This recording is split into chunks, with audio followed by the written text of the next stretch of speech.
Hello everyone, now moving to the next shloka, that is shloka number 19। तो यहाँ से आपका एक तरह से सद्वृत्त पालन स्टार्ट होता है, जिसमें बेसिकली जो पहले मैंने बताया था, जिसमें था कि आपको क्या क्या फॉलो करना है स्टेप। तो अब स्टार्ट होता है कि आपको जो सद्वृत्त है, क्या आचरण होना चाहिए, वो कैसे करना है। तो इसमें हम देखेंगे पहले श्लोक नंबर 19 से, जो इस प्रकार है। जीणे हितम मितम चा अद्य न वेगानीरेत बलात् न वेगितो अन्न कार्या स्यान न जित्वा साध्यम आमयम। इसका मतलब है कि जीड़े जीड़े का मतलब है कि जो जो भोजन आपने पहले खा लिया है, पूर्व कृत भोजन, पूर्वकृत भोजन के जीर्ण हो जाने पर, मतलब उसका डाइजेशन प्रॉपरली हो जाने पर, उसके बाद है हितम। जीड़े हितम, हितम का मतलब है कि हितकारी या पथ्य, आप ले सकते हैं पथ्य। और मितम, मितम का मतलब हो यहाँ पे मात्रा पूर्वक। तो जो पूर्व में भोजन किया है उसका जीर्ण हो जाने पर, मतलब उसका डाइजेशन प्रॉपरली हो जाने पर, डाइजेशन प्लस एब्जॉर्प्शन दोनों, केवल डाइजेशन नहीं, डाइजेशन और एब्जॉर्प्शन दोनों हो जाने पर ही उसके बाद पथ्य भोजन लेना है और मात्रा पूर्वक भोजन लेना है। और उसके बाद सेकंड जो उसका वर्ड बोलता है सेकंड, वेगानारियेत नारियेत बलात्, मतलब वेगों को बलपूर्वक निष्कासन नहीं करना है। तो वेगोदीर्ण जो होता है वो बलपूर्वक नहीं करना है। अगर मल मूत्र आदि का वेग आ रहा है तो उसको आसानी से करें, ना कि फोर्सफुली, बलपूर्वक नहीं करना है। ठीक है। और उसके बाद जो है ना वेगितो अन्य कार्य, और वेगों को धारण किए हुए भी कोई कार्य नहीं करना है। वेग धारण करते हुए कार्य नहीं करना है। कोई भी वेग धारण करते हुए कार्य नहीं कर रहा है, पहले वेगों को निकालना है, और वेगों को बलपूर्वक भी नहीं निकालना है। तो 2 पॉइंट है यहाँ पे वेग के बारे में बताया गया, ना ही बलपूर्वक निकालेंगे और ना ही उसको धारण करेंगे। ठीक है। और उसके बाद है स्याना जित्वा साध्यम आमयम। और जो रोग हैं वो अगर साध्य रोग हैं तो पहले उसको ट्रीटमेंट किए बिना करना है। पहले उसका ट्रीटमेंट प्राथमिकता से करना है। अगर आपको कोई रोग है तो पहले उसका ट्रीटमेंट होगा। पहले जो साध्य रोग हैं, जो ट्रीटेबल डिजीज़ेज हैं, उनका पहले ट्रीटमेंट करना है। ये नहीं कि आपको कोई डिज़ीज़ है तो उसके अकॉर्डिंग, आपको अगर कोई डिज़ीज़ है तो उसके अकॉर्डिंग आपको जो पथ्य होना चाहिए वो होना चाहिए, उसके अकॉर्डिंग ही आपका आचरण होना चाहिए। पहले वो देखा जाएगा, उसको ध्यान में रखते हुए सारी कंडीशन अप्लाई होंगी। तो इसमें 4 चीज़ें हैं। एक जीड़े हो गया कि आपको जो भोजन पहले खाएँ वो प्रॉपर्ली डाइजेस्ट होना चाहिए, उसके बाद ही आपको दूसरा भोजन खाना है। और खाना भी कैसे, हितम पथ्य लेना है और मितम मात्रा पूर्वक लेना है। और उसके बाद कोई भी वेग को बलपूर्वक उसका निष्कासन नहीं करना है, और वेग को धारण करते हुए भी कोई कार्य नहीं करना है। और पहले साध्य रोगों की चिकित्सा करनी है, साध्य रोगों को शांत करना है, उसके बाद ही कोई दूसरा कार्य करना है। तो ये रहा आपका 19 श्लोक। अब बढ़ते हैं 20 श्लोक की तरफ। तो 20 श्लोक क्या कहता है? 20 श्लोक कहता है सुखार्था सर्वभूतानां मता सर्वा प्रवर्तया सुखम चाना बिना धर्मा तस्मात् धर्मम परो भवेत्। सुखार्था मतलब सुख, सब प्राणियों की जो प्रवृत्ति होती है वो सुख के लिए होती है, सुख की प्रवृत्ति। कोई भी कार्य आप करते हैं तो आपकी प्रवृत्ति क्या होती है, आपकी विल क्या होती है, वो सुख की प्रवृत्ति होती है कि हमको वहाँ से सुख मिले। तो जो सभी चीज़ों की प्रवृत्ति सुख के लिए ही होनी चाहिए। तो इसीलिए बोला गया सुखार्था सर्वभूतानां मता सर्वा प्रवर्तया। और सेकेंड लाइन क्या बोलती है? सुखम चाना बिना धर्म, धर्म के बिना सुख नहीं है।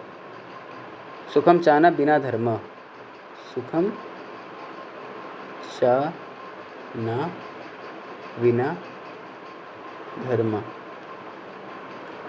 सुख के बिना धर्म नहीं। सभी प्राणियों की प्रवृत्ति सुख के लिए ही होती है, और धर्म के बिना सुख नहीं है।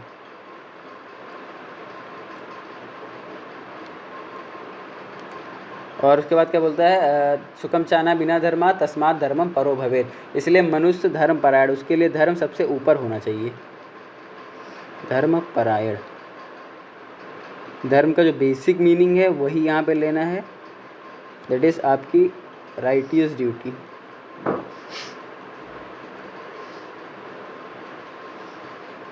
जो कार्य आप कर रहे हैं, जैसे कि अगर आप डॉक्टर बनने जा रहे हैं तो आपका डॉक्टर ही आपका धर्म हुआ, अगर आप एडवोकेट हैं तो एडवोकेट आपका धर्म हुआ।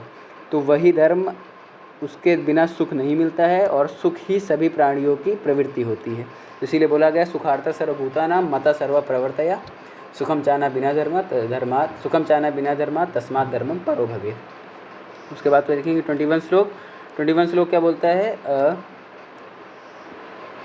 भक्त्या कल्याणम मित्राणि सा वेते तर दुर्गा। इसका मतलब है क्या हुआ, उसका सेकेंड लाइन देखेंगे, हिंसा आस्ते अन्यथा कामम पैशून्यम परुषा नृत्य। ठीक है, तो जो यहाँ पे जो पहली लाइन देखिए 21 श्लोक की, उसमें क्या बोलता है कि भक्त्या कल्याणम मित्राणि सा वेते तर दुर्गा। मतलब कि कल्याण, भक्त्या कल्याण करने वाले मित्रों पर श्रद्धा रखकर उनकी संगति करनी चाहिए। जो हमारा कल्याण कर रहा है मित्र, उसकी संगति करनी है। जो कल्याण कर रहा है उसकी संगति करनी है। ठीक है, और उसके बाद दूसरी लाइन क्या बोलती है, सा वेते तर दुर्गा। और जो कल्याण नहीं करने वाले हैं, ऐसे से हमें दूर रहना है। जो हमारी संगति कर रहा है, जो कल्याण कर रहा है, उसकी संगति करनी चाहिए, वही वास्तविक मित्र हुआ। और जो नहीं कर रहा है, जो हमारे से शत्रुवत व्यवहार कर रहा है, उससे हमें दूर रहना है। संगति करनी है, और जो हमारा शत्रु समान है उससे हमें दूर रहना है। अब उसके बाद जो इसका सेकंड लाइन है 21 श्लोक का, जो सेकंड लाइन है, हिंसा आस्ते अन्यथा कामम पैशून्यम परुषा नृत्य, वो और 22 श्लोक, ये पूरा मिला के आपका 10वीं पाप कर्म एक्सप्लेन कर रहे हैं। तो ये अलग से क्वेश्चन आ सकता है, आता भी है 5 नंबर या 10 नंबर में, कि एक्सप्लेन 10वीं पाप कर्म। तो 10वीं पाप कर्म में 10 चीज़ें आती हैं, कौन कौन सी श्लोक में देखेंगे, हिंसा आस्ते अन्यथा कामम पैशून्यम परुषा नृत्य सम्मिविन आलापम व्यापदम अभिध्याम दृग विपर्ययम पापम कर्मेत दशदा काय वाक मानसा त्यजेत। ठीक है, तो उसमें क्या है, हिंसा। पहला आता है हिंसा। हिंसा मतलब होती है अपने प्रति भी, स्वयं के प्रति हिंसा, और दूसरों के प्रति, दोनों के प्रति नहीं करनी है। दूसरों के प्रति हिंसा, दैट इज़ दूसरों के प्रति, तो यहाँ पे एनिमल्स भी आ जाते हैं, केवल इंसान नहीं। कि तो एनिमल्स और अपने प्रति मतलब अपने को कोई भी किसी भी तरह का कष्ट नहीं देना है, जिससे अपनी हानि हो। वो कष्ट की बात नहीं कर रहे जिससे आप ग्रो करें, वो कष्ट तो अपने आप को देना ही हमेशा जिससे आप ग्रो करें, लेकिन वो नहीं देना जिससे आपकी हानि हो। कोई भी मिथ्या आहार विहार नहीं करना है आपको किसी भी तरह का। तो वो हो गया हिंसा। और हो गया आस्ते। आस्ते का मतलब होता है चोरी।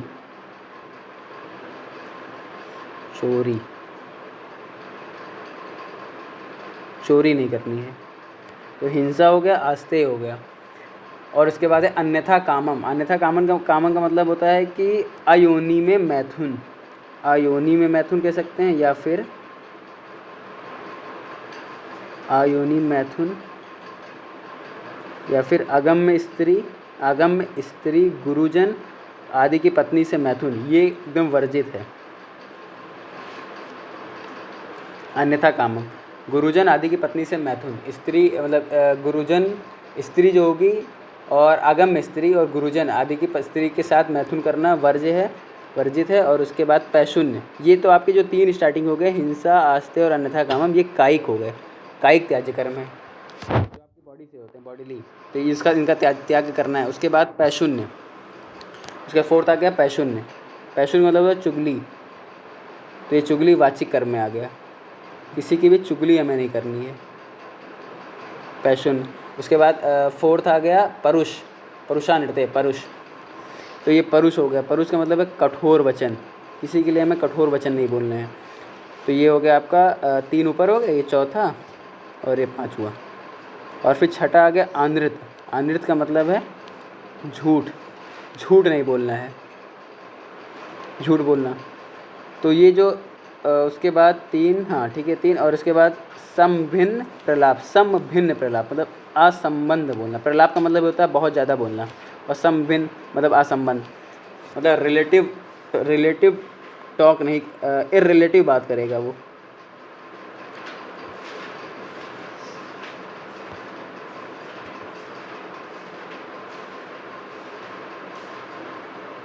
इररिलेटिव टॉकिंग, तो ये हमें नहीं करना है। तो ये वाचिक में कौन कौन से आ गए? पैशुन चुगली नहीं करना, परुष कठोर वचन नहीं बोलना, आनंद झूठ नहीं बोलना है, और संभिन्न प्रलाप मतलब असंबंध नहीं बोलना है। तो ये वाचिक में 4 आ गया। तो 4 और 3, अब बचे 3।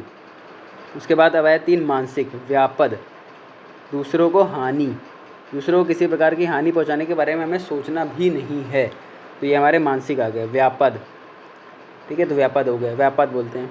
और उसके बाद अभिद्या। अभिद्या का मतलब है ईर्ष्या, ईर्ष्या धन लेने की इच्छा। ये किसी भी प्रकार से किसी भी धन लेने की इच्छा मतलब दूसरे से, यहाँ पे दूसरे के रिस्पेक्ट में बोला गया है। तो ना हमें दूसरे से ईर्ष्या करनी है, ना दूसरे से धन लेने की इच्छा करनी है। ये हो गया अविद्या। उसके बाद है दृग विपर्या। दृग विपर्या का मतलब है कि नास्तिकता, नास्तिकता या आप्त वचनों में अश्रद्धा। कोई भी जो आप्त वचन है, आप पुरुषों जो वचन बोले जाते हैं, जो संहिता में लिखी गई बातें हैं, उन पर हमें नकार भाव नहीं उत्पन्न करना है। और नास्तिकता, नास्तिकता की बेसिकली मीनिंग है कि ना अस्ति, जो नहीं है, बस सिंपल। इसका धर्म से कोई संबंध नहीं है। आस्तिकता और नास्तिकता का ऐसा नहीं कि जो भगवान में विश्वास करे वो आस्तिक, नास्तिक ऐसा नहीं है। ना अस्ति का मतलब जो नहीं है वो नहीं है। तो हमें कोई भी बात जो नहीं है उसको एग्जैक्ट मानना है, और जो है उसको मानना है, बस सिंपल सी मीनिंग है। तो ये हमें दृग विपर्य नहीं करना है। जो हमें दिख रहा है या जो एग्जैक्ट है उसको वैसा ही एग्जैक्ट ग्रहण करना है। ये हो गया दृग विपर्य। तो आपके 10 पाप कर्म कौन कौन से हैं? उसमें आ गया आपका आस्ते, अन्यथा काम, हिंसा। पहले हिंसा हो गया, फिर आस्ते, अन्यथा कामम, पैशून्यम, परुषानृत्य, समभिन्न आलापम, व्यापद, अविद्या, दृग विपर्ययम। फिर उसके बाद जो कंप्लीट करेंगे श्लोक तो है पापम कर्मेत दिशदा, काय वाक मानस त्यजेत। तो जो सब डिवीज़न इसमें करेंगे तो कायिक में 3 हैं स्टार्टिंग के, फिर वाचिक में 4 हैं बीच के, फिर लास्ट के 3 आपका वाचिक हो गए, मानसिक हो गए, सॉरी मानसिक हो गए। तो ये हो गया 10वें पाप कर्म। इसका श्लोक आपको याद करना पड़ेगा, श्लोक लर्न करना है। 10वें पाप कर्म ये आगे भी आपको सेकंड ईयर में भी काम देगा। तो ये हो गया आपका श्लोक नंबर 22 तक कंप्लीट। अब आते हैं 23 पे। 23 क्या कहता है? 23 कहता है कि आवृत्ति व्याधि शोक आर्ता अनुवर्तते शक्तितः, आत्मवत् संतता पश्येदपि कीट पिपलिकम। आवृत्ति, आवृत्ति व्याधि। आवृत्ति का मतलब है कि जीवन के साधन वाले। तो आवृत्ति, आवृत्ति जिसके पास जीवन के साधन का अभाव है। एक सेकंड, आवृत्ति व्याधि तो जिसके पास जीवन के साधन का अभाव है, जीवन के साधन का अभाव है, और जिसको किसी भी तरह का व्याधि है, दैट इज़ रोगग्रस्त है वो, अगर शोकग्रस्त है, अगर और शोकग्रस्त है, तो ऐसे व्यक्तियों की हमें यथाशक्ति उनको संभालना है और उनको सहायता करनी है, जितना भी आपसे हो सके उनकी सहायता करनी है। तो किसकी आवृत्ति, जिसके पास जीवन के साधन का अभाव है, व्याधि है जो, और शोकग्रस्त हैं जो, उनकी हमें सहायता करनी है। कीट पिपलिकम, यहाँ पे एक उपमा दी गई है, आत्मवत् संतता पश्येदपि कीट पिपलिकम, कि हमें कीट और पिपलिका को भी अपने ही समान समझना है। कीट पिपलिका को आत्मवत् संततः पश्येदपि, आत्मवत् संततः मतलब कीट पिपलिका को भी हमें अपने ही तरह समझना है। किसी को हमें ऐसा नहीं समझना कि कोई दूसरा है, वो भी हमारी ही तरह है। तो ऐसे उपमा दी गई है कि जिस प्रकार वो अपना जीवन जीते हैं, शोकग्रस्त होते हैं, तो वैसे हमें भी ऐसे लोगों की जो जीवन जीने के जिनके साधन का अभाव है, जो व्याधि रोगग्रस्त हैं, जो शोकग्रस्त हैं, उनकी भी उसी प्रकार मदद करनी है। तो ये होगा 23 श्लोक। अब आते 24 श्लोक की तरफ। उसमें क्या लिखा है? उसमें लिखा है अर्चयेद देव गो विप्र विप्र वृद्ध वैद्य नृप अतिथीन विमुख न अर्थिना कुर्याद न अवमन्येत न अपेक्षेत। मतलब कि अर्च देव, सॉरी,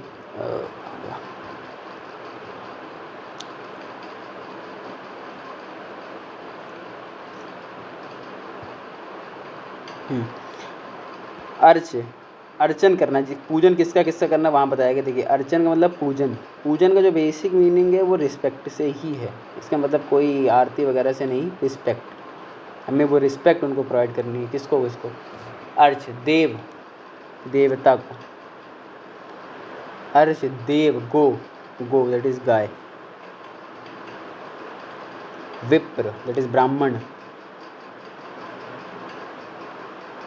ब्राह्मण का मतलब ब्रह्मजान, जो उसके पास ब्रह्म का ज्ञान हो वो ब्राह्मण है, ना कि कोई जाति। तो ये हो गया ब्रह्म ज्ञान। उसके बाद है विप्र, वृद्ध, जो भी बूढ़े हैं, जो शरीर से कमज़ोर हो चुके हैं, वृद्ध। और वैद्य, नृप दैट इज राजा।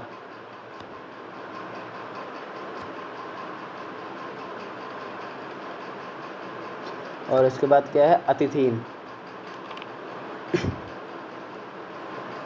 अतिथि। तो इनका हमें अर्चन करना है, इनका हमें पूजन करना है। इससे किसका? देवता, गो, विप्र या ब्राह्मण, वृद्ध, वैद्य, नृप और अतिथि, इनका हमें पूजन करना है, इनकी हमें रिस्पेक्ट करनी है हमेशा। और उसके बाद जो सेकेंड लाइन बोलती है विमुख न अर्थिना कुर्या न अवमन्येत ना अपेक्षा। इसका मतलब है कि विमुख, किसी का हमें विमुख नहीं करना। कोई हमारे पास अगर कोई किसी प्रकार की हेल्प लेके आ रहा है तो उसको हमें नकारना नहीं है, हमें उसको याचकों को खाली ना जाने दें और उसका अनादर भी ना करें। इन केस आप उसकी हेल्प नहीं कर सकते तो इसका मतलब ये नहीं कि आप उसका अनादर करें। तो सेकेंड लाइन क्या बोलते हैं? विमुख न अर्थिना, याचकों को खाली नहीं जाने देना है और उनका अनादर भी ना करना है। कुर्यात न अवमन्यते न अपेक्षता, और उनके अपेक्षा भी नहीं करनी है, मतलब उनको कोई किसी प्रकार का परुष वचन आदि ये सब नहीं बोलना है, उनसे झगड़ा भी नहीं करना है। तो क्या नहीं करना है? विमुख न अर्थिना कुर्या न अवमन्येत न अक्षिपेत, मतलब उनकी किसी प्रकार की अपेक्षा नहीं करनी है, अपेक्षा नहीं करनी है। और उसके बाद क्या है? ना, और उनको उनका अनादर भी नहीं करना है, अनादर। और उनको याचिका को क्या बोलते हैं? खाली नहीं जाने देना है, किसी प्रकार के रिस्पेक्ट, कितना भी हेल्प हो सके आपको करनी है। तो ये सब मोरल और एथिकल बातें हैं, जो एथिक्स होते हैं वो यहाँ पे बताए गए हैं इसमें। क्योंकि जो भी श्लोक है 19 से, उसमें मॉरल वैल्यूज इसी के बारे में ही ज़्यादातर डिस्कशन हुआ है। उसके बाद बात करते हैं 25 श्लोक में। 25 श्लोक में क्या बोलते हैं? उपकार प्रधाना स्याद अपकार परे अप्यरो संपदि विपत्स स्व एक मना हेतव ईर्ष्यते फले नातु।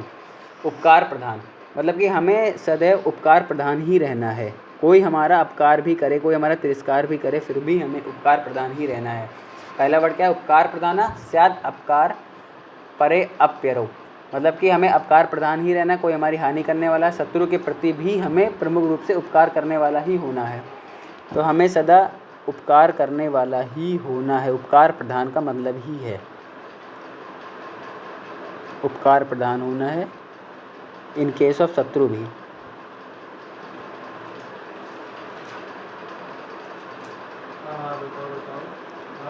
इन केस ऑफ शत्रु भी। तो उपकार प्रधान स्याद अपकार परे अप्यरो संपदि विपत्स एक मना हेतु ईर्ष्यते फले नातु। तो जो 25 श्लोक है वो क्या बोलता है? 25 श्लोक का ही कंटिन्यू पार्ट यहाँ पे है। तो क्या है? संपदि विपत्स एक मना, हमें कोई हमारे पास अगर कोई वो आ रही, क्या बोलते हैं ये संपत्ति या विपत्ति है, कोई संपत्ति कोई विपत्ति कोई भी आ रही है, तो हमें एक मन रहना है। एक मन का मतलब है कि हमें ना ही घबराना है ना ही बहुत ज़्यादा। अगर हमें कोई संपत्ति आ रही तो ये नहीं कि हम बहुत प्रफुल्लित हो गए, हमें स्टेबल रहना है। यहाँ स्टेबिलिटी की बात कर रही है, तो स्टेबल। संपत्ति विपत्ति से एक मना, संपत्ति और विपत्ति दोनों में एक मन का ही होना है, चाहे विपत्ति है चाहे संपत्ति। और हेतु ईर्ष्यते फले नातु, हमें हेतु में अगर कोई संपत्ति आ रही, अगर विपत्ति आ रही है तो हमें ईर्ष्या होगी। कोई भी प्रॉब्लम है तो हमें ईर्ष्या की, या किसी के पास संपत्ति है तो हमें ईर्ष्या होगी, तो हमें उसके कारण में ईर्ष्या करनी है। कारण में ईर्ष्या करनी है, ना कि फल में। वो कैसे पैसा अर्जित कर रहा है इसमें हमें ईर्ष्या करनी है, कैसे वो कर रहा है मैं क्यों नहीं करता। लेकिन हमें ये नहीं कि वो क्यों वो पैसा कर रहा है मैं नहीं कर रहा। तो हमें उसके फल में नहीं ईर्ष्या करनी है कि वो पा रहा है तो हमें बुरा लगे। हमें बस कि बुरा इसलिए लगना चाहिए कि वो कर रहा है हम क्यों नहीं कर रहे। ये तो उसके कारण में ईर्ष्या करनी, ना कि फल में। तो वही बोल रहा है कि हेत्व ईर्ष्यते ईर्ष्येत फले नातु, फल में नहीं करना है, हेतु में करना है। तो इसमें क्या बोला है, संपत्ति विपत्त एक मना, हेत्व ईर्ष्येत फले नातु, हमें हेतु में ईर्ष्या करनी है, ना कि फल में। और संपत्ति और विपत्ति में हमें एक मन का रहना चाहिए, हमें स्टेबल रहना है, हमारा मन विचलित ना हो। अब आते हैं 26 श्लोक की तरफ। वो क्या बोलता है, वो बोलता है काले हितम मितम ब्रूयाद विषमवादी पेशलम पूर्व अभिभाषी सुमुखम सुशीलम करुणा मृदु। काले हितम मितम, काले हितम मतलब कि समय पर, अभी मितम का मतलब आपको बताया था, वहाँ पे भोजन से लिए पत्र से लिया गया, तो यहाँ पे हितकारी वही है। समय पर बोलना है काले, और हितकारी हमेशा बोलना है, हितकारी, कि वो किसी का हित करे। अब यहाँ पे ऐसे भी कर सकते हैं, हित करे का मतलब ये नहीं होता कि अच्छा ही बोलना है, कभी कभी किसी को बुरा भी बोलना ज़रूरी होता है, क्योंकि उसको समझना चाहिए, उसको रियलाइजेशन होना चाहिए कि आप गलत कर रहे हो। तो काले हितम तो समय पर बोलना है, और हितम मतलब हित बोलना है, मितम मतलब कि मित, अभी बोला था आपको बताया था, मितम का मतलब मात्रा पूर्वक ही बोलना है। उपयुक्त, मात्रा पूर्वक मतलब क्या, उपयुक्त तो बोलना है। तो काले हितम मितम ब्रूयाद विषमवाद पेशलम, उपयुक्त बोलना है और मधुर बोलना है, संवाद पेशलम और मधुर। तो काले हितम मितम ब्रूयाद विषमवाद पेशलम। और इसका जो सेकंड लाइन क्या बोलता है, सेकंड लाइन बोल रहा है यहाँ पे, तो 26 श्लोक क्या बोल रहा है, काले हितम मितम ब्रूयाद अविषमवाद पेशलम, मतलब कि समय पर बोलना है, हितकारी बोलना है, और बहुत नहीं बोलना है, और सत्य बोलना है। अविषमवादी का मतलब हुआ सत्य, अविषमवाद, आ है वहाँ पे लगा, अविषमवादी का मतलब है सत्य बोलना है। और पेशलम मतलब मनोज्ञम मतलब मन को अच्छा लगे, दैट इज़ मधुर से लिया गया है। तो ये पेशलम का मतलब हुआ यहाँ पे वर्ड मीनिंग। काले हितम मितम ब्रूयादि अविषमवादि पेशलम पूर्व अभिभाषी सुमुखम सुशीलम करुणा मृदु। ठीक है, तो सेकेंड लाइन क्या बोलती है, पूर्व अभिभाषी, किसी से भी मिलें तो पहले आपको बोलना है, पूर्व अभिभाषी, पहले आपको ही बोलना है, किसी मिलने पर स्वयं पहले बोलना है। तो पूर्व अभिभाषी, तो पूर्व मतलब पहले आपको बोलना है, तो पूर्व अभिभाषी, ठीक है, पूर्व अभिभाषी। सुमुखम प्रसन्न मुख, ठीक है, पूर्व अभिभाषी सुमुखम सुशीलम, सुशील, शीलता मतलब आचरण, तो अच्छा आचरण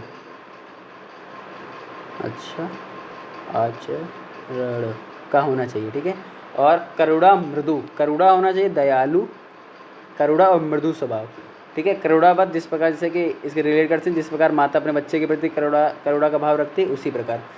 तो हमें कैसा करना है, काले हितम मितम मतलब समय पर बोलना है, और हितकारी अच्छा बोलना है, और उपयुक्त बोलना है, ब्रूयाद अविषमवादी सत्य बोलना है, पेशलम मधुर बोलना है, पूर्व अभिभाषी मिलने पर सर्वप्रथम हमें बोलना है, सुमुखम प्रसन्न मुख वाला, उत्तम आचरण वाला, और करुणा और मृदु होना चाहिए, स्वभाव का होना चाहिए। ठीक है, और जो उसके बाद 27 श्लोक इसी के साथ कंटिन्यू होगा, इसी के साथ 26 श्लोक का सेकंड लाइन के साथ कंटिन्यू है। तो उसमें क्या बोलता है, ना एका सुखी ना सर्वत्र विश्रब्धो ना च शंकिता, मतलब कि इसका मतलब है ना एका सुखी, अकेले ही सुख का अनुभव नहीं करना है, ना एका सुखी अकेले सुख का अनुभव नहीं करना है, एक सेकेंड, अकेले सुख का अनुभव नहीं,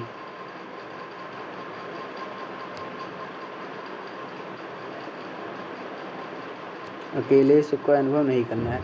न ऐके सुखी न सर्वत्र विश्रब्धो। इसका मतलब है कि सब स्थानों पर न सर्वत्र विश्रब्धो, मतलब कि सभी स्थानों पर तुरंत विश्वास नहीं कर लेना है। न सर्वत्र विश्वास विश्रब्धो, न ऐके सुखी न सर्वत्र विश्रब्धो न च शंकिता, और ना ही सभी पर विश्वास कर लेना सभी व्यक्तियों पर, और ना ही सब पे शंका करनी है। ऐसा नहीं कि आप सभी अब एक ही तरह की नहीं हो जाना है, या तो सब पे विश्वास ही करते चले गए या तो सब पे ही अनावश्यक रूप से शंका करना है। तो पहली बात तो अकेले सुख का अनुभव नहीं करना है, ना ही सर्वत्र विश्रब्ध हो, ना ही सब पे एक साथ सब पे विश्वास कर लेना है सदैव सभी जगह या सभी पर, और ना च शंकिता, ना ही सभी स्थान पर और ना ही सभी पर शंका करनी है। तो ये हो गया 27 श्लोक का फर्स्ट लाइन। जो 27 श्लोक का सेकंड लाइन है और 28 श्लोक का फर्स्ट, वो भी कंटिन्यू नहीं, 27 श्लोक का जो सेकंड लाइन, सॉरी 28 का जो फर्स्ट लाइन है वो है एक सेकेंड, प्रकाशये न अपमानम न च निस्नेहताम प्रभो। ठीक है, प्रकाशये न अपमानम न च निस्नेहता प्रभो, किसी को भी अपना शत्रु ना माने। ठीक है, किसी को भी, सॉरी एक सेकेंड, कौन श्लोक है, 27 श्लोक का जो सेकंड लाइन है वो है न कंचित आत्मना शत्रु न आत्मना कस्यचित उपद्रवम प्रकाशये न अपमानम नाचा निस्नेहता प्रभो। किसी नाचा कश्चित आत्मना शत्रु, ना ही किसी को अपना शत्रु माने, ना कश्चित आत्मना शत्रु। जो 27 श्लोक का सेकंड लाइन वो क्या बोलता है, ना कश्चित आत्मना शत्रु, कश्चित किसी को भी अपना शत्रु ना माने, किसी को भी अपना शत्रु न माने। ठीक है, तो ना कश्चित आत्मना शत्रु ना आत्मना कश्चित द्रुपुम। तो इसका मतलब क्या है, किसी को अपना शत्रु नहीं मानना है, ना ही पहले तो किसी को अपना शत्रु नहीं मानना है, ना ही आपको किसी का शत्रु ना माने, और अपने को भी किसी के शत्रु ना माने, अपने को भी किसी के शत्रु माने और किसी को अपना शत्रु ना माने। दो वर्ड यहाँ पे, पहला क्या बोल रहा है कि अपना शत्रु नहीं मानना है किसी को, और ना ही आपको किसी के शत्रु मानना है। तो ये हो गया 27 श्लोक का सेकंड लाइन। अब आते हैं 28 श्लोक का फर्स्ट लाइन। उसमें क्या बोल रहे हैं, उसमें बोला है प्रकाश ये न अपमानम न च निस्नेहता प्रभो, मतलब किसी पर अपने पर हुए अपमान की बात किसी से ना कहें। प्रकाश ये न अपमानम, जो अपने पर अपमान हुआ है वो बात किसी को प्रकाशित नहीं करनी, ना ही बोलना है। ना चा निस्नेहता प्रभो, और स्नेहता प्रभो, प्रभो मतलब यहाँ पे राजा से लिया गया है या स्वामी से लिया गया है। तो स्वामी की आकृपा या नाराज़गी भी किसी को ना बताएं। तो एक तो पहला तो अपने पर जो अपमान हुआ वो किसी को नहीं बताना है, और दूसरा जो स्वामी है दैट इज़ आपके जो लीडर हैं उनकी नाराज़गी भी किसी को नहीं बतानी है। तो प्रकाश ये ना अपमानम, जो अपमान खुद पर हुआ है, खुद का जो अपमान हुआ है उसको शेयर नहीं करना है, अपमान को शेयर ना करें। प्रकाश ये न अपमानम, ठीक है। और उसके बाद जो है नाचा निस्नेहताम प्रभो, ठीक है। और स्वामी की आकृपा या नाराज़गी भी किसी को नहीं बताना है। तो ये हो गया 28 श्लोक, 28 श्लोक का फर्स्ट लाइन। आप सेकंड लाइन देखते हैं, जनस्य आशय मल आक्षया यो यथा परितुष्यति। दूसरों को प्रसन्न करने में कुशल पुरुष को मनुष्य के अभिप्राय को समझकर जो मनुष्य जैसे प्रसन्न होता है उसके साथ उसी प्रकार का व्यवहार करने वाला होना चाहिए। तो सेकंड लाइन क्या बोलती है 29 श्लोक की, तो क्या बोल रहा है, जनस्य आशयम आलक्ष्य यो यथा परितुष्यति तम तथैव अनुवर्तेत पराधान पंडिता। ठीक है, मतलब दूसरों को प्रसन्न करने में कुशल पुरुष को मनुष्य के अभिप्राय को समझकर जो मनुष्य जैसा प्रसन्न होता है, तथैव अनुवर्तते, उसके साथ उसी प्रकार का, तथैव अनुवर्तते, उसके साथ उसी प्रकार का व्यवहार करने वाला होना चाहिए। दैट इज़, इसका मतलब हुआ अगर कोई दान से संतुष्ट हो रहा है तो उसको दान दो, किसी की सहायता करना है तो उसको सहायता करो, जो जिस प्रकार से संतुष्ट है उसको उसी प्रकार से उसकी सहायता करनी है। ठीक है, तो ये हुआ यहाँ पे कंप्लीट 28 श्लोक। 29 का जो फर्स्ट लाइन है वो 28 में कंपाइल हो गया है, हम तथा अनुवर्तते पराधान पंडिता। उसके बाद 29 का जो लास्ट लाइन है ये है, ना पीड़ियत इंद्रियाणी ना चैत यान्ति लालियत, मतलब कि ना पीड़ियत इंद्रियाणी, इंद्रियों को बहुत ही ज़्यादा रोक कर नहीं रखना, उनका दमन नहीं करना है। इंद्रियों को अधिक दमन नहीं करना है। मतलब इंद्रियों को अधिक दमन, ये इसका मतलब ये नहीं कि आपको अगर कुछ खाना है तो इसका मतलब ये नहीं बहुत खाने की इच्छा हो रही है, मीठा खाने की इच्छा हो रही है तो उसको शांत करके रखें, नहीं, खा सकते हैं, लेकिन इसका मतलब ये नहीं बहुत ही खा रहे हैं। तो पहला लाइन क्या, पहला वर्ड क्या बोला, ना पीड़ित इंद्रियाड़ी, इंद्रियों को बहुत ज़्यादा पीड़ा नहीं देनी, उसको बहुत ज़्यादा उसका दमन नहीं करना है। और सेकंड क्या बोल रही, ना चा ऐत्यांति लालियत, और ना ही इनका अधिक भोग कराएं, ना तो इनको बहुत ज़्यादा शांत रखना है और ना ही इनका बहुत ज़्यादा भोग करना है, उनको यथावत। फिर वही मात्रा पूर्वक बात आ जाएगी कि मात्रा पूर्वक ही इंद्रियों का सेवन, इंद्रियों को उनके विषयों को सेवन कराएं। जैसे अगर दृष्टि है, नेत्र मतलब नेत्र है आपका, तो इसका मतलब ये नहीं बहुत ही ज़्यादा आप विजुअल्स देख रहे हैं, बहुत ही ज़्यादा अगर आप मोबाइल फ़ोन देख रहे हैं तो इसका मतलब अधिक समय, बहुत उनको ऐसा नहीं कि बंद ही करे रखना है, देखना भी है लेकिन ज़्यादा नहीं। तो ये हो गया, तो ये कंप्लीट हुआ 29 श्लोक, ना पीड़ियत इंद्रियाणी ना चैत्यांति लालियत। अब आते हैं इसके बाद 30 श्लोक, बहुत इंपॉर्टेंट श्लोक है, ये याद भी करना है क्योंकि इसमें त्रिवर्ग के बारे में बोला गया है। तो 30 श्लोक क्या बोलता है, त्रिवर्ग शून्यम न आरंभम भजे ततम चा अविरोधयन। त्रिवर्ग शून्यम, त्रिवर्ग का मतलब क्या होता है, त्रिवर्ग होता है आपका धर्म अर्थ काम, धर्म अर्थ काम, और इसमें जब मोक्ष ऐड हो जाता है तो क्या बन जाता है, पुरुषार्थ चतुष्ट। ये हो गया पुरुषार्थ चतुष्ट।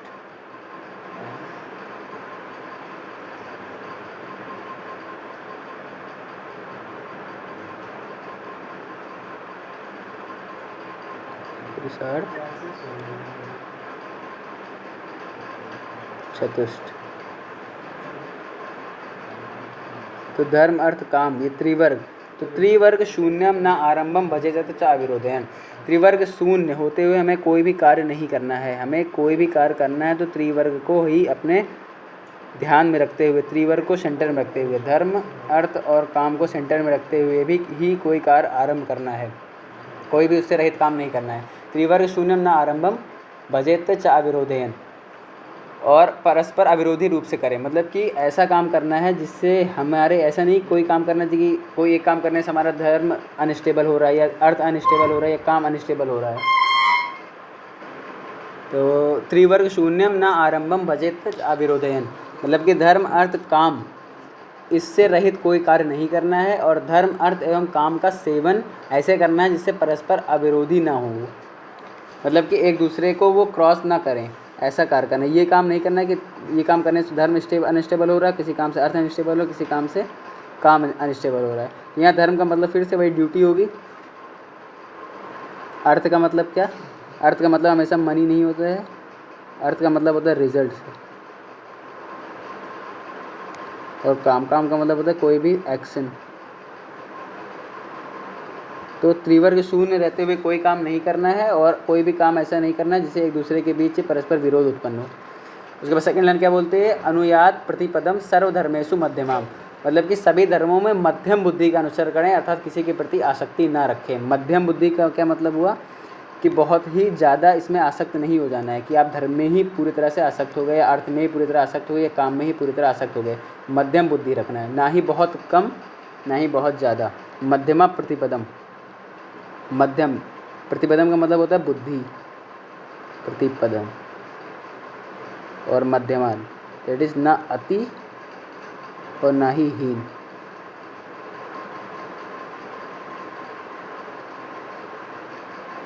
तो ये हो गया सेकंड लाइन, अनुयात प्रतिपदम सर्वधर्मेषु मध्यमाम, सभी धर्मों को, सभी चीज़ों का काम हमें धर्म को मध्यम में रखें, मतलब कि बुद्धि को मध्यम में रख के करना है। सभी धर्मों में मध्यम बुद्धि का अनुसरण करें, अर्थात किसी के प्रति आसक्ति न रखें। तो ये हुआ 30 श्लोक कंप्लीट। उसके बाद आते हैं 31 श्लोक पे। 31 श्लोक क्या बोलता है, नीचरो नीच रोम नख श्रमश्रु निर्मल अंग घृमित मलायन स्नानशीला शुशुरभि सुवेशो अनु लवड़ोस ज्वला। तो इसका मतलब क्या है, नीच रोम नख श्रमश्रु। तो यहाँ पे बेसिकली छौर कर्म के बारे में बताया गया है। चरक में बेसिकली वहाँ छौर कर्म का वर्णन है, यहाँ पे एग्जैक्ट छौर कर्म नहीं है, लेकिन आप कह सकते हैं छौर कर्म। छौर कर्म क्या है, यहाँ पे देख क्या लिखा है, रोम नख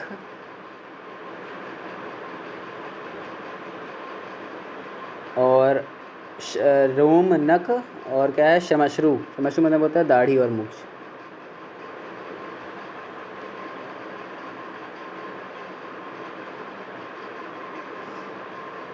तो यहाँ पे बोला गया है कि रोम नख और दाढ़ी मूछ इनको हमेशा कटवा के रखना है। नख और दाढ़ी और मूछ, रोम का मतलब जो बाल हो गए उसको रखना है। और उसके बाद क्या है, श्रमश्रु निर्मलांग घ्रिम मलायना, मतलब कि पैर और नाक, घ्रा जो है वो उसके नाक के लिए आया है। कान, मलायन जितने होते मल के द्वार जो होते हैं, मलायन होते हैं, उनको हमेशा स्वच्छ रखना चाहिए। तो ये बोला गया है रोम नख श्रमश्रु, दाढ़ी मूछ और नख इनको हमेशा कटवाना है। और उसके बाद पैर, नाक, कान आदि के मलों के स्थानों को स्वच्छ रखना है। उसके बाद जो 31 श्लोक का लास्ट लाइन है वो क्या बोल रहा है, स्नानशील सुशुरभि सुवेशो अनुल वड़ोज्वला, मतलब कि स्नान करना डेली, प्रतिदिन। स्नानशील, स्नान हमें नित्य करना है। सुगंध और सुशुरभि मतलब कि सुगंधित इत्र पुष्प आदि का धारण करना है। और सुंदर व्यवस्थित एवं अनुद्ध वेश मतलब वेशभूषा कपड़े पहनने हैं। तो स्नानशील हमें स्नान डेली, स्नानशील। सुशुरभि मतलब कि सुगंधित द्रव्यों का धारण, सुगंधित द्रव्य धारण, सुगंधित द्रव्य धारण। और सुवेशो अनुल वड़ो ज्वला मतलब कि सुंदर व्यवस्थित हमेशा पोशाक, सुंदर व्यवस्थित हमारा पोशाक होना चाहिए, वेशभूषा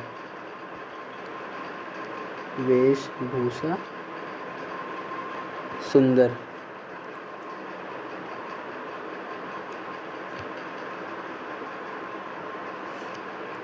तो ये हुआ कंप्लीट 31 श्लोक, जिसमें क्या था, नीच रोम नख श्रमश्रु निर्मलांग घिमिल आयना मलायना स्नानशीला सुशुरभि सुवेशो अनुल वड़ोज्वला। ये हो गया, एक सेकेंड, ठीक है।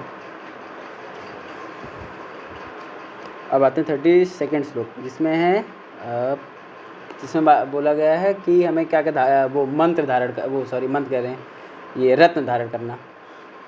इसमें क्या है, धारिये सततम मतलब डेली, धारिये सततम रत्न सिद्ध मंत्र महा औषधि। 7 पत्र पद त्राणो विचरेत उद्गमात त्रिका। धारिये सततम रत्न सिद्ध मंत्र महा मतलब कि धारण करना है डेली। क्या धारण करना है, उसमें क्या लिखा है, धारिये सततम रत्न, उसके बाद सिद्ध मंत्र, जो हमारे सिद्ध मंत्र मतलब कि कोई चैंटिंग करता है तो वो नित्य करना है। सिद्ध मंत्र किसी को मिलते हैं सिद्धित मंत्र, जो उसकी खुद वो डेली जो चैंटिंग करता है वो उसको साधना हो जाती है। उसको साधना से वर्जित करता है वो सिद्धि होती है। तो वो सिद्ध मंत्र का उसको डेली करना है, रत्न धारण करना है। और महाऔषधि,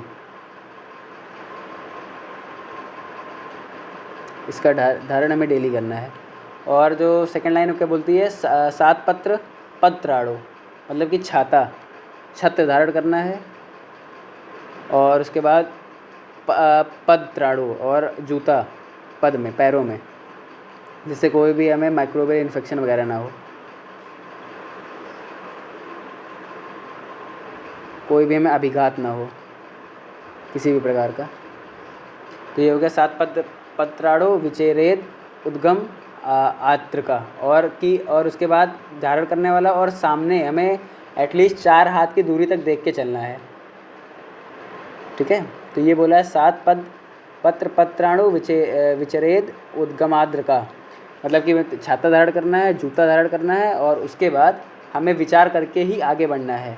मतलब कि और विचार कितना बताया गया है, युगम हस्त चतुष्टयम, युगम हस्त चतुष्टयम, एटलीस्ट 4 हाथ की दूरी पर देखते हुए चलना है, 4 हाथ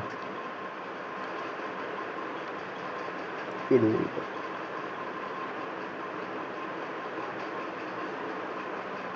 तो ये हो गया श्लोक नंबर 32। अब आते हैं 33 की तरफ। 33 क्या बोल रहा है? 30 बोल रहा है चायत्य पूज्य ध्वजा आशयत तत्छाया भस्म तुष शुचीन। तो इसमें क्या बोला है कि हमें नहीं सॉरी सेकंड लाइन पढ़ रहा हूँ। फर्स्ट लाइन क्या है? फर्स्ट लाइन है निशि चात्ययिके कार्य दंडी मौली सहायवान चायत्य पूज्य ध्वजा आशयत तत्छाया भस्म तुषा शुचीन। ठीक है, तो चैत्य मतलब कि निशि वाला जो फर्स्ट लाइन है 33 श्लोक की, उसमें क्या है? निशि, रात्र में अगर कोई आवश्यक कार्य आए तो जाना पड़े तो दंड धारण मतलब कि डंडा लेकर, और मौली मतलब सिर पर पगड़ी बांधकर, तथा सहायवान किसी सहायक को साथ में लेकर ही जाना है। तो क्या बोल रहा है? निशि, रात में चातिक बहुत ही ज़्यादा इंपॉर्टेंट काम आ जाए तभी कार्य में दंडी दैट इज़ दंड, ये हो गया डंडा, मौली मतलब कि पगड़ी, और सहायवान किसी सहायक को लेके ही हमें जाना है। निशि चाहते के कार्य दंडी मौली सहायवान। फिर उसके बाद क्या बोला? चैत्य पूज्य ध्वजाश तत्छाया भस्मा तुषा शुचीन। मैं चैत्य मतलब कि जो गांव का पूजनीय वृक्ष हो। चैत्य का मतलब होता है पूजनीय वृक्ष, पूजनीय वृक्ष। चैत्य पूज्य, पूजा के योग जो गुरु और माता है, पूजनीय, पूजनीय जन बेसिकली, पूजनीय लोग जो हैं। ध्वजा, अशस्त व्यक्ति मतलब कि जो पापी, निंदित हैं। अशस्त, ध्वजा अशस्त, निंदित व्यक्ति। इनकी छाया को हमें नहीं लांघना है। किसकी? चैत्य, पूजनीय वृक्ष की छाया, पूजनीय गुरुजनों की छाया, पूजनीय जन या गुरुजन माता पिता भी। ध्वजा, झंडे की। अशस्त व्यक्ति जो निंदित हैं और पापी व्यक्ति हैं, इनकी छाया को हमें नहीं लागना है। उसके बाद क्या है? भस्म तुष शुचीन। भस्म मतलब राख का जो भस्म होगी, तुष दैट इज भूसा धान, अशुचि मल मूत्र और कचरा, और उसके बाद शर्करा मतलब है कंकड़ पत्थर, कंकड़।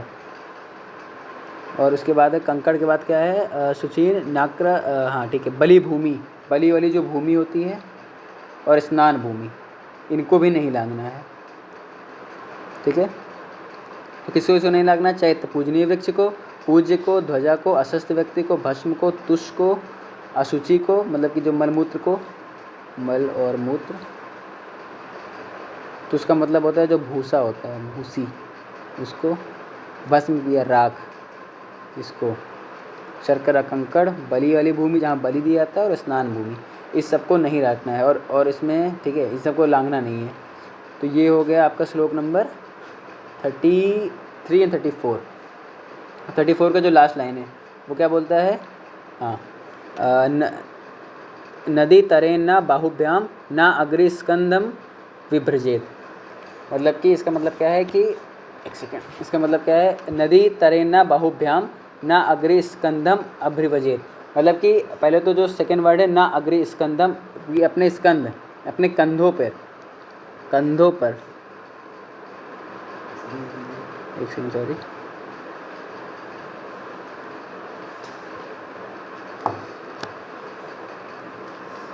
कंधों पर अधिक भार नहीं उठाना है। कंधों पर स्कंद, कंधों पर अधिक भार नहीं उठाना। ठीक है, कंधों पर अधिक भार नहीं उठाना है। ना अग्रिम स्कंदम अभिव्रजेत वर्जेत, और नदी तरेन बाहुभ्याम, और तैर कर नदी को पार नहीं करना है। तैर कर नदी पार नहीं करना है, तैर कर नदी पार नहीं करनी है। यही नहीं कि आप बहुत बलशाली हो तो तुम्हें हम पार कर जाएंगे, ऐसे नहीं, बाहुओं के बल पर नहीं पार करना है। इसलिए कि नदी तरे ना बाहुभ्याम, हमें अपने बाहुओं के बल पर नदी को पार नहीं करना है। अगर हमें स्विमिंग आती तभी करनी है, हमें अपनी शक्ति के अनुसार नदी पार नहीं करनी है। ठीक है, तो इसीलिए बोला गया है नदी तरेन ना बाहुभ्याम ना अग्रि स्कंदम अभिव्रजेत, और अपने आगे के ढेर मतलब कि अग्रि स्कंद के सामने ना जाए, मतलब कि अग्नि के सामने नहीं जाना है। ना अग्नि स्कंद, ठीक है, अग्नि के सामने नहीं जाना है। ये हो गया, ठीक है। और तो बाहु के बल पर तैर कर नदी पार नहीं करनी है, और अग्नि स्कंदम और अग्नि के सामने नहीं जाना है, और उस पर चलना भी नहीं है। और उसके बाद है संदिग्ध। संदिग्ध नावम वृक्षम च ना नारो हेत दुष्ट यानवत। और जो दुष्ट घोड़े रथ हैं, मतलब संदिग्ध वाहन है, उन पे हमें सवारी नहीं करनी है। और संदिग्ध वाहन हो गया, संदिग्ध नाव हो गया, और वृक्ष पर भी नहीं चढ़ना है। संदिग्ध नावम वृक्षम च, उस पर नहीं चढ़ना है, सिंपल। तो इसमें किसका से मना किया गया है? एक हो गया संदिग्ध नाव, संदिग्ध वृक्ष, और संदिग्ध लोग भी, उनसे भी। तो ये हो गया नदी तरेन न बाहुव्याम, हमें नदी को तैर कर नहीं करनी है अपने बाहुओं के बल पे। और ना अग्नि स्कंदम, अग्नि के सामने नहीं जाना है, ना ही अग्नि पर चलना है। और संदिग्ध नावम वृक्षम, और संदिग्ध नाव और संदिग्ध वृक्ष की सवारी नहीं करनी है। ये हो गया। उसके बाद आना है 35 श्लोक पे, 35 श्लोक। उसमें क्या लिखा है? 35 श्लोक जो सेकंड लाइन है, न संवृतम मुखा कुर्यात क्षुत हास्य विजम्भरणम, मतलब कि ना संवृत मुखम, मुख को बिना ढके, ना संवृत का मतलब ढकना, ना संवृत मुखम कुर्यात, मुख को बिना ढके न छींकना है, क्षुति न हंसना है, न जमवाई लेनी है। तो ये बोला कि 35 श्लोक का जो सेकंड लाइन है वो बोल रहा है यहाँ पे, न संवृत मुखम, मुख को बिना ढके, मुख को बिना ढके, मुख को बिना ढके, ना हमें छींकना है, क्षुति मतलब छींकना, हास्य, ना ही हंसना है, न विजृंभणा, न ही जमवाई लेनी है।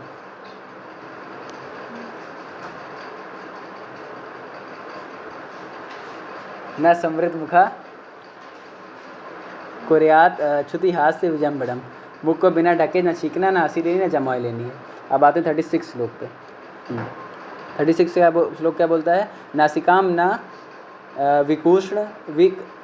उष्णीय, न कस्माद विलिखेद भुवम, न अंगैश्चेष्टेत विगुणम, न शीतोत कट कश्चिरम, मतलब कि नासिकाम न, नाक को मसलना नहीं है, ना ही नाक में उंगली करनी है।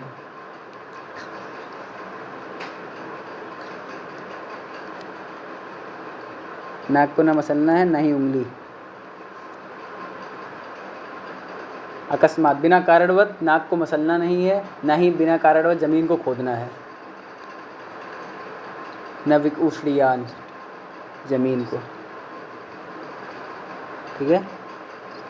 और न अंगैश चेष्टे विगुणम, और अंगों में किसी प्रकार की विकृत चेष्टा नहीं करनी है। अंगों में विकृत चेष्टा, इसका मतलब कि ना हाथ पैर को किसी भी ऐसी मुद्रा में नहीं लाना है जो विगुण हो, मोड़ना नहीं किसी भी तरीके से हाथों को।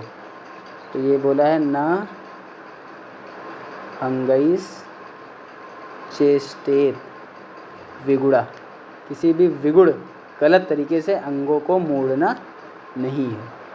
ना शीतोत कंटक शिरम, और उत्कंटक मतलब घुटनों को मोड़ना नहीं है। घुटनों को मोड़ना इन द घुटनों को मोड़कर बहुत लंबे समय तक नहीं बैठना है, लंबे समय तक मोड़ना नहीं है, ठीक है। तो ये हो गया।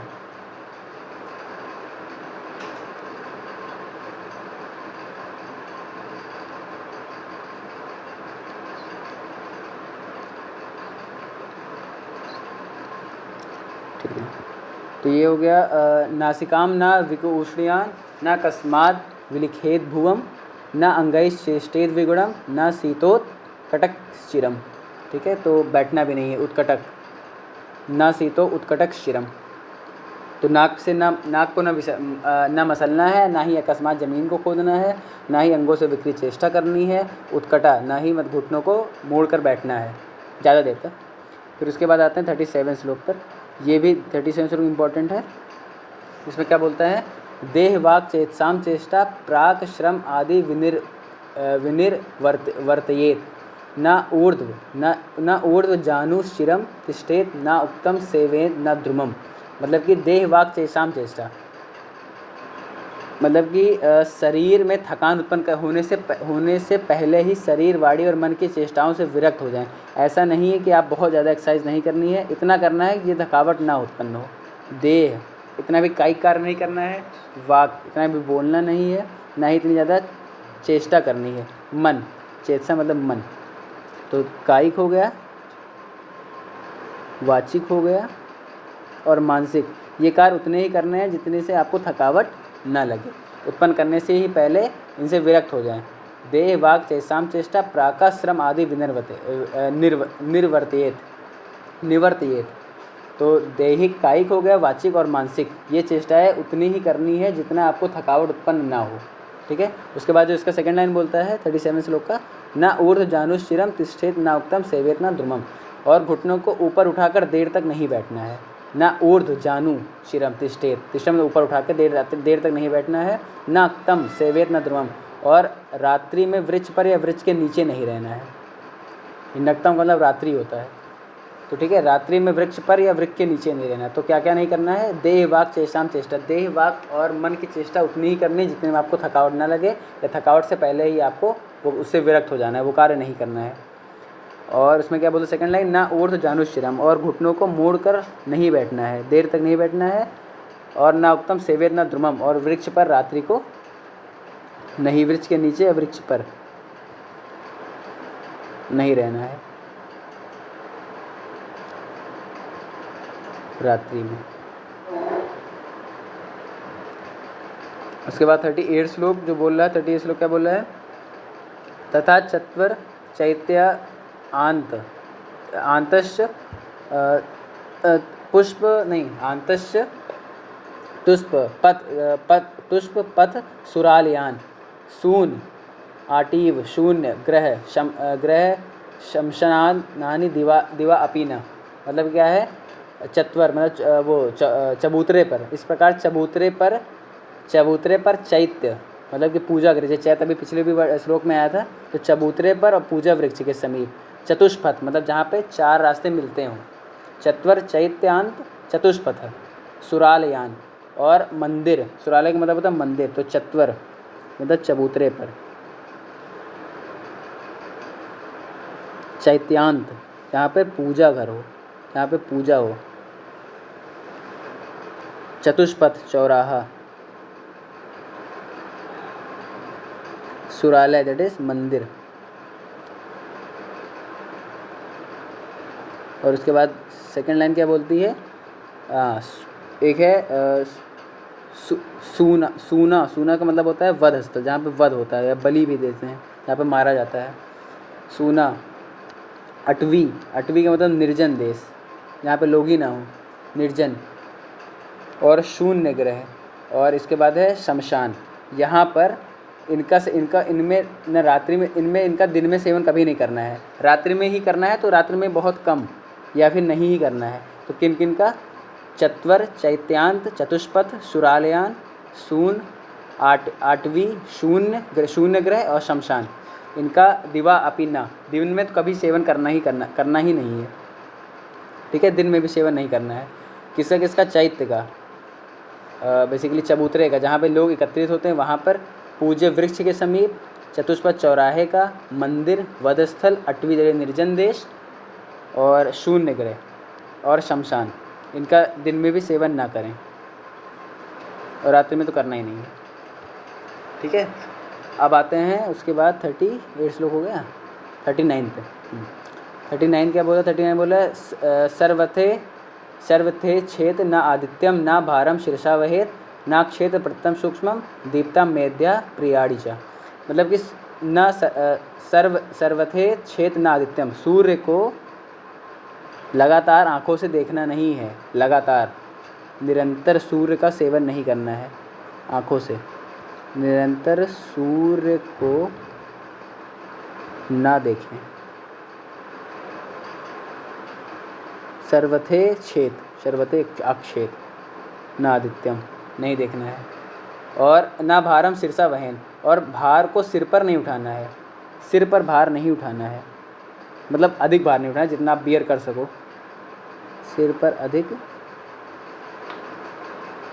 भार नहीं उठाना है।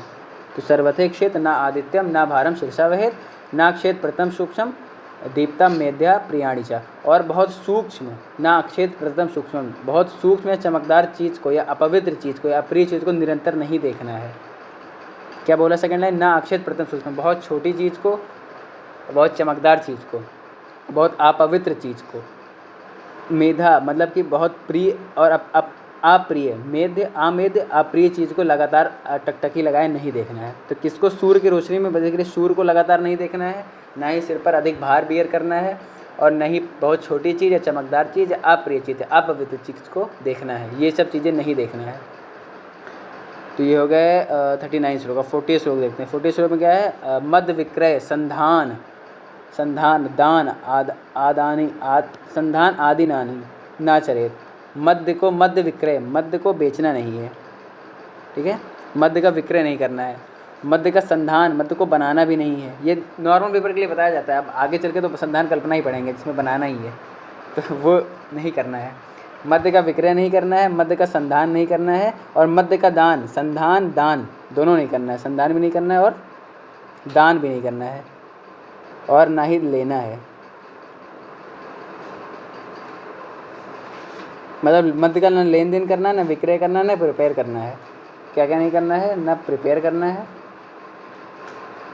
ना ही सेल करना है, ना ही कंज्यूम करना है, ना ही डोनेट करना है, ये कुछ नहीं करना है। ये 40 श्लोक में बताया गया मद्य के बारे में। मद्य विक्रय संधान दान आदि नानी ना आचरेत, ठीक है। अब आते हैं 40 श्लोक पे, सॉरी 40 श्लोक का सेकंड लाइन पे। पुरोवात आतप, आतप रज, रजस तुष, तुष रूप, तुष परुष अनिलान, ठीक है। इसमें क्या बोला है, पुरोवात मतलब कि हमें पूर्व वायु जो है, पूर्वी वायु का सेवन, पूर्वी वायु का सेवन, उसके बाद आतप, दैट इज आतप मतलब होता है सूर्य, रज धूल, रज का मतलब होता है धूल, तुषार मतलब बर्फ, परुषणी मतलब होता है रूखी वायु, रुक्ष वायु, इसका सेवन नहीं करना है, इसको त्याग देना है। अर्थात किससे, इसका पूर्वी वायु, क्योंकि पूर्वी वायु जो होती है वो शरीर में रुक्षता कॉज करती है। आतप भी रुक्षता का, धूल भी रुक्षता और बर्फ़ भी रुक्षता, परुषणी भी रुक्ष तो है ही है। तो इसका हमें त्याग करना है, इसका सेवन नहीं करना है, इसके अपने आप को बचाना है, ठीक है। उसके बाद क्या है, हाँ ये हो गया। अब 41 श्लोक पे 41 श्लोक देते हैं। 41 श्लोक क्या बोलते हैं, नृजु शवतु उद्गार काश स्वप्न स्वप्नपान मैथुनम कूल छायाम नृपदृष्टिम व्याल दंष्टि विषाणिनम, ठीक है। तो इसका मतलब क्या बोलते हैं, अनृज मतलब कि शरीर को विषम स्थिति में रखकर, अनृज शरीर को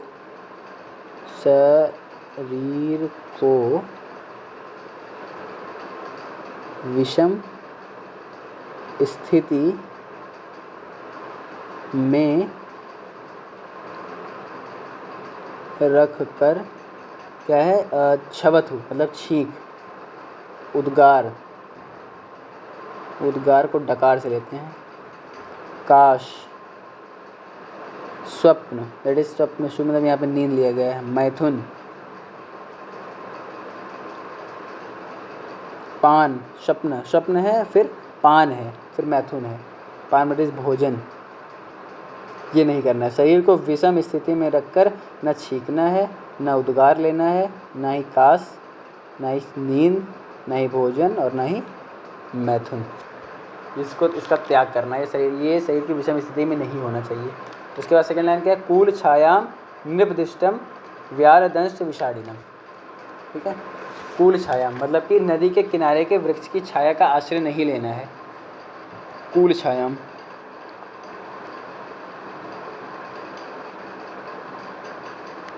नदी के किनारे के जो वृक्ष होता है उनकी छाया नहीं लेनी है, नदी के किनारे के वृक्ष की छाया, नहीं लेनी है, आश्रय नहीं लेना है, ठीक है। और उसके बाद सेकंड लाइन उसका जो वर्ड क्या बोलता है, नृप दृष्टि व्याल दंष्ट विषाणिरम, राजा जिससे द्वेष रखता है उससे अपनी मित्रता नहीं रख लेनी है, ठीक है। जो राजा का दुश्मन है मेरा दुश्मन, राजा के शत्रु से मित्रता नहीं। ये बेसिकली ये उस समय की बात भी है कि अगर आप उनके राजा से शत्रु से मित्रता रखोगे तो आपको देश निकाला घोषित कर दिया जाएगा, ठीक है, ये इसलिए। और उसके बाद क्या है, व्याल दंश विषाणिनम, ठीक है। और व्याल जैसे हिंसक पशु, व्याल का मतलब बाघ से देते हैं, व्याघ्र, हिंसक पशु और दंश सांप आदि और सींग वाले प्राणियों से हमेशा बच के रहना है, ठीक है। तो ये हो गया कुल छाया, मतलब कि जो वृक्ष, नदी के किनारे जो वृक्ष होते हैं उनकी छाया नहीं लेनी है। और नृपदृष्टम, नृप राजा जिससे द्वेष रखता है, नृप का मतलब राजा, राजा जिससे द्वेष रखता है उससे हमें मित्रता नहीं रखनी है। और व्याल दंश विषाणिनम, और जो हिंसक पशु है उनके दंशों से हमें बचना है, खुद को बचाना है। उसके बाद आते हैं 42 श्लोक पे, 42 श्लोक पे। 42 में क्या बोलते हैं, हाँ, हीन नार्य अति निपुण सेवा विग्रहम उत्तमय संध्या सभ्य स्वभाव आहार स्त्री स्वप्न अध्ययन चिंतनम, ठीक है। तो शील बुद्धि आदि से हीन स्तर वाले व्यक्ति, अनार्य, हीन मतलब कि जो शील बुद्धि आदि से हीन है, जो शील आचरण से अपने शील बुद्धि से हीन है, जो शील बुद्धि से जो हीन है पुरुष, उनका स्तर वाले व्यक्ति। अनार्य, अनार्य का मतलब होता है दुष्ट, जो दुष्ट हैं। और अति निपुण, अति निपुण का मतलब यहाँ पे एक तरह से वो बताया गया है कि निपुण एक अच्छा वर्ड होता है, अति निपुण का मतलब होता है चालाक, तो चालाक हैं, उनकी सेवा नहीं करनी है, किसी से नहीं करनी है, जो क्या है, शील बुद्धि से हीन स्तर वाले हैं। हीन, हीन, अनार्य और अति निपुण सेवां विग्रहम उत्तमे, ऐसे लोगों की हमें सेवा नहीं करनी है। और उसके बाद क्या क्या करना है, इसके बाद क्या बोलता करने को, हाँ, इसके बाद क्या है, संध्या काल, हाँ, संध्या सभय संध्यास्य व अभ्य व आहार स्त्री स्वप्नम अध्यय चिंतनम, संध्या काल में हमें भोजन नहीं करना है, संध्या काल में भोजन, स्त्री संग दैट इज मैथुन कर्म बेसिकली, नींद, अध्ययन और चिंतन, ये नहीं करने हैं, लेकिन स्टूडेंट को करना है, स्टूडेंट को कोई यहाँ पे रियायत नहीं है। तो क्या क्या नहीं करना है, भोजन, मैथुन, नींद, अध्ययन और चिंतन, ये संध्या काल में हमें नहीं करना है। उसके बाद आते हैं 43 श्लोक पे। 43 श्लोक क्या बोलता है, शत्रु सत्र गणा कीड़ गणिका पड़िकाशनम गात्र वक्त्र नखैर्वाद्य हस्तकेश वधूनम। शत्रु संग मतलब कि शत्रु का भोजन, शत्रु भोजन, शत्रु का भोजन हो गया, यज्ञ का भोजन, शत्रु का भोजन, यज्ञ का भोजन, गढ़ का भोजन,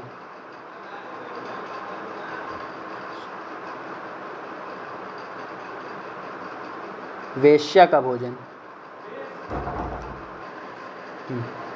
शत्रु गढ़ अकीर्ण गणिका पड़िकाशनम, ठीक है। तो इसका मतलब शत्रु का भोजन, यज्ञ का भोजन, गढ़ का भोजन, वेश्या का भोजन, व्यापारी का भोजन,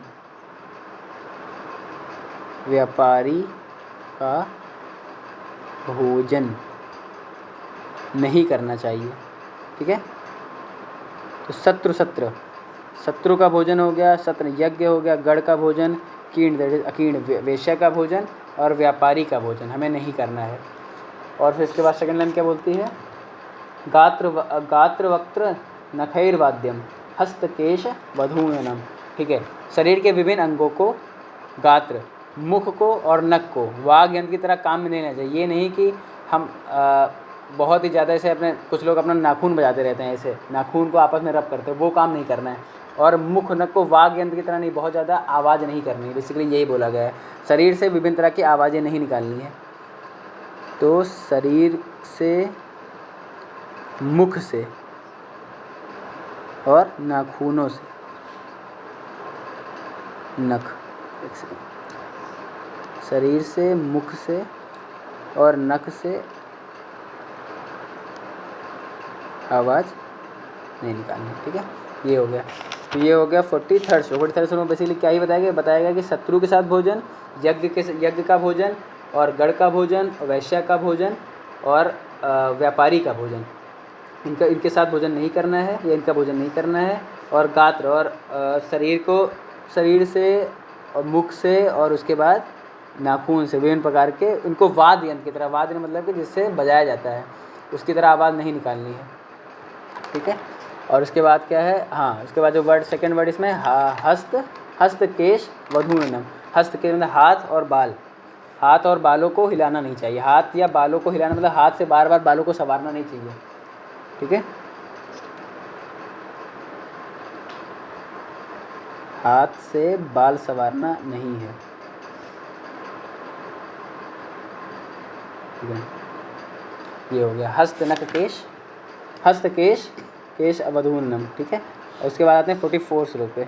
44 तो क्या बोलता है, तोय अग्नि पूज्यम अध्ययन यानम धूमम श्वास आश्रयम मध्य अतिशक्ति विश्रम्भ स्वातंत्र्य तत्त्रय स्त्रीषु चा त्यजेत, ठीक है। अब उसमें क्या बोला गया है, पानी, ठीक है, तोय दैट इज जल, पानी, अग्नि, ये हो गया पानी, तोय अग्नि, पूज्य जो है, इनके बीच में से सवारी पर ना जाए। मतलब कि अगर ये जा रहे हो तो इनको क्रॉस नहीं करना है आपको। पानी को वैसे क्रॉस कर भी नहीं पाएंगे, अग्नि को, पानी को, अग्नि को और पूज्य को, इनको क्रॉस नहीं करना है। पूज्य को, सॉरी, पानी को, अग्नि को और पूज्य को हमें क्रॉस नहीं करना है। एक तरह से डिसरिस्पेक्ट है पूज्य की, और अग्नि को तो कर भी नहीं पाओगे, पानी को भी नहीं कर सकते, ठीक है। इनको क्रॉस नहीं करना है। उसके बाद क्या बोलता है, यान धूमम सवाश्रयम, ठीक है। और जब शव जा रहे हो, शव संबंधी धुएं से बचें, शव संबंधी धुएं से बचें, मतलब कि शव जब चिता भी जा रही हो तब भी उसको क्रॉस नहीं करना है। और उसका जो धूम होता है, उसका जो धुआं होता है, उससे भी हमें बचना है, ठीक है। फिर उसके बाद सेकेंड के बाद मध्य आसक्ति, मध्य अतिशक्ति, जो मध्य है उसकी अतिशक्ति, उसका अतिसेवन नहीं करना है, उसका अतिसेवन नहीं करना है। मध्य अतिशक्ति, मध्य का अतिसेवन नहीं करना है, मध्य में अतिशक्ति नहीं रखना है। और उसके बाद क्या है, विश्रम्भ स्वातंत्र्य स्त्रीषु च त्यज, और स्त्रियों में अधिक विश्वास नहीं करना है, ठीक है। स्त्रियों में अधिक विश्वास नहीं करना है, ये सब त्याज्य कर्म है। स्त्रियों के अधिक विश्वास करने का मतलब खाली यही नहीं कि फीमेल में, जो स्त्रियों की तरह मेल होते हैं उनमें भी अधिक विश्वास नहीं करना है। मतलब कि जो जिनका बिहेवियर ऐसा होता है, मतलब बिहेवियर से यहाँ बेसिकली लिया गया है, यहाँ से जेंडर नहीं। स्त्रियों में अधिक विश्वास नहीं करना है। और उसके बाद किसमें, और स्त्रियों को अधिक स्वच्छंद ना होने दें, मतलब कि क्योंकि वो बहुत चंचल होती है, इसलिए उनको स्वच्छंद नहीं होने देना है। स्वच्छंद मतलब होते हैं खुद की इच्छा से, स्वच्छंद, स्वच्छता मतलब कि उनको फ्री विल नहीं प्रोवाइड करनी है, ठीक है। तो स्त्रियों में अधिक विश्वास नहीं करना है और स्त्रियों को अधिक फ्री विल नहीं देना, फ्री हैंड नहीं देना है। तो क्या बोलता है 44 से, तो अग्नि पूज्यम अध्ययन यानम धूमम शवाश्रयम मद अतिशक्ति विश्रम्भ स्वातंत्र्येत स्त्रीषु च त्यजेत। मतलब कि हमें अग्नि से, जल से और पूजा, जो पूज्य लोग हैं उनको कभी क्रॉस नहीं करना है। और जो शव का जो शव जलाया जाता है, उसको धुआं है, उससे हमें बचना है। मद की अतिशक्ति नहीं करनी है। और उसके बाद स्त्रियों को अधिक विश्वास नहीं, स्त्रियों पर अधिक विश्वास नहीं, और स्त्रियों को अधिक स्वच्छंद नहीं होने देना है, ठीक है। अब आते हैं 45 श्लोक पे, जो कि है आचार्य सर्वचेष्टासु लोक एव ही धीमता अनुकुर्यातम एवातो लोक के अर्थ है परीक्षका, ठीक है। आचार्यम सर्वचेष्टास्तु मतलब बुद्धिमान मनुष्य के लिए सब क्रियाओं में समाज ही आचार्य है। आचार्य का मतलब क्या है कि जो बुद्धिमान मनुष्य है उनके लिए कोई भी कार्य समाज के अनुसार ही करते हैं वो। तो बुद्धिमान मनुष्य के लिए सभी क्रियाओं में समाज ही आचार्य है। समाज को ध्यान में रखकर ही उन्हें कार्य करना है। बुद्धिमान मनुष्य को समाज को ध्यान में रख कर ठीक है। आचार्य सर्वचेष्टासु लोक एवं धीमता, जो बुद्धिमान मनुष्य होते हैं वो समाज को ध्यान में रखकर ही कार्य करते हैं। अतः परीक्षक, सेकंड लाइन, अनुकुर्यातम एवातो लौकिके अर्थे परीक्षका। अतः परीक्षक मनुष्य लौकिक व्यवहार में लोक का ही अनुकरण करते हैं। जो मनुष्य होते हैं, बुद्धिमान मनुष्य, वो फिर समाज के अनुसार ही काम करते हैं। मतलब पहले तो ये बताया गया कि जो समाज को ध्यान में रखकर काम करता है वो वही मनुष्य बुद्धिमान मनुष्य होता है।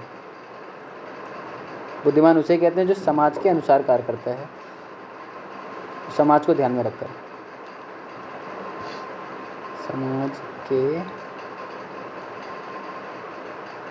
अनुसार। ठीक है। क्या आचार्य सर्वचेष्टासु लोक एवं धीमता अनुकुर्यातम एवातो लौकिके अर्थे परीक्षका। बुद्धिमान मनुष्य के लिए सब क्रियाओं में लोक ही आचार्य है, अतः परीक्षक मनुष्य लौकिक व्यवहार में लोक का ही अनुकरण करें। अगर आपको ये लगता है कि आपको लोग बुद्धिमान कहे तो आप वही कार्य करें जो समाज के लिए अच्छा हो। 46 श्लोक, ये बहुत ही इंपॉर्टेंट श्लोक है। ये सद्वृत्त का जब आता है, सद्वृत्त वर्णन अगर आया है तो जब सद्वृत्त वर्णन आएगा तो आपको ये श्लोक ऐड ऑन करना ही है और ये लर्न होना पड़ेगा। तो ये श्लोक बहुत इंपॉर्टेंट है। 46 को ये क्या है, आद्र संतानता त्यागा काय वाक चेष्टाम दमा स्वार्थ बुद्धि परार्थेषु पर्याप्तमिति सद्वृत्तम। आद्र संतानता त्यागा, आद्र संतानता का मतलब है कि अतिशय करुणा, जो बहुत ज़्यादा करुणा, आद्र संतानता, अतिशय करुणा, आपके अंदर अतिशय करुणा हो, दया भाव हो। ठीक है। तो आद्र संतानता होनी चाहिए। सद्वृत्त त्यागा, ये आद्र संतानता का त्यागा एक वर्ड नहीं, साथ में मत बोलिए। आद्र संतानता अलग है, त्यागा अलग है। करुणा का त्याग नहीं करना है। आद्र संतानता करुणा रखनी है, सभी प्राणियों में दयाभाव रखना है। और त्याग क्या करना है, अपना अधिकार छोड़कर उपकार हेतु दूसरों को अधिकार देना, इसका त्याग करना है। त्याग किसका, अपने अधिकारों को छोड़कर दूसरों को उसका अधिकार मिलना चाहिए, ये तो अपने अधिकार का त्याग, अपने अधिकार का त्याग करना है, अपने अधिकार का त्याग करना है। तो आद्र संतानता त्यागा, आद्र संतान मतलब कि लोगों के प्रति करुणा दया भाव होना चाहिए, त्याग अपने अधिकार का त्याग और दूसरों को उनका अधिकार मिलना चाहिए, इसके लिए अपना अधिकार का त्याग। उसके बाद क्या है, काय वाक चेष्टाम दमा, जो कायिक है दैट इज कायिक शरीर से, वाक दैट इज वाणी से, चेष्टाम दैट इज मन से। काय वाक चेष्टाम, कायिक और वाचिक और मानसिक जो हमारी प्रवृत्तियाँ हैं उनका दम, उनको शांत करना है, वो बहुत ज़्यादा ना करें। तो उनका निग्रहण मतलब कि जो शारीरिक, वाचिक और मानसिक चपलता का दमन करना, उनको नियंत्रित करना है। तो इन तीनों चीज़ों को नियंत्रित करना है। इसको कायिक, वाचिक और मानसिक प्रवृत्तियों को, इसको नियंत्रित करना है। उसके बाद क्या बोलता है, सेकेंड लाइन, स्वार्थ बुद्धि परार्थेषु पर्याप्तमिति सद्वृत्तम। स्वार्थ बुद्धि रखनी, स्वार्थ बुद्धि का मतलब बेसिकली क्या है कि जैसा हम अपने लिए सोचते हैं, स्व अर्थ, जो हम अपने लिए सोचते हैं कि हम हमेशा अपने लिए अच्छा सोचते हैं, तो वही हमें दूसरों के लिए भी रखना है। कि स्वार्थ बुद्धि, जो हम अपने लिए बुद्धि रखते हैं जैसे, वैसे दूसरों के लिए भी रखना है। तो दूसरों के लिए भी वही सोचना है जो हम अपने लिए सोचते हैं।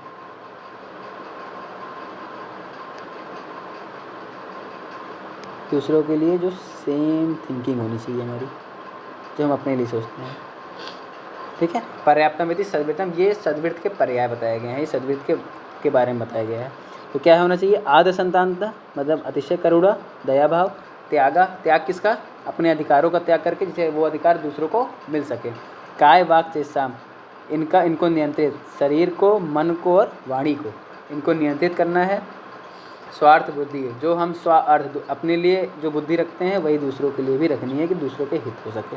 ठीक है। तो ये हो गया सद्वृत्त, ये श्लोक आपको याद करना पड़ेगा, 46 श्लोक। अब आते हैं 47 श्लोक पे। ठीक है। उसमें क्या है, नक्तम दिनानि में यान्ति कथम भूतस्य संप्रति दुख भाग्यन भवत एवं नित्यम सन्निहितम स्मृति। ठीक है। न उत्तम दिनानि, न उत्तम का मतलब है, न उत्तम का मतलब रात्रि है और दिनानि मतलब दिन। ठीक है। तो जिस प्रकार का जीवन आप व्यतीत कर रहे हैं, किस प्रकार का जीवन व्यतीत करते हुए मेरे दिन और रात अब किस तरह व्यतीत होते हैं, इसकी सदा स्मृति बनाए रखने वाले को कभी दुख नहीं होता है। तो पहले लाइक में क्या बता रहा है कि किस प्रकार आपने, मतलब आप जब भी सोने जाएं रात्रि के समय, तो दिन में क्या क्या आपने किया, कैसा आपका पूरा दिन रहा, इसके बारे में एक थॉट प्रोसेस होना चाहिए कि आप किस प्रकार आपने जीवन व्यतीत किया। और जो ये हमेशा सदा स्मृति इसकी बनाए रखता है कि कैसे क्या हमारा दिन कैसे गया, वो कभी दुख नहीं होता, क्योंकि उसको फिर रियलाइज़ हो जाएगा कि हमने क्या सही किया क्या गलत किया।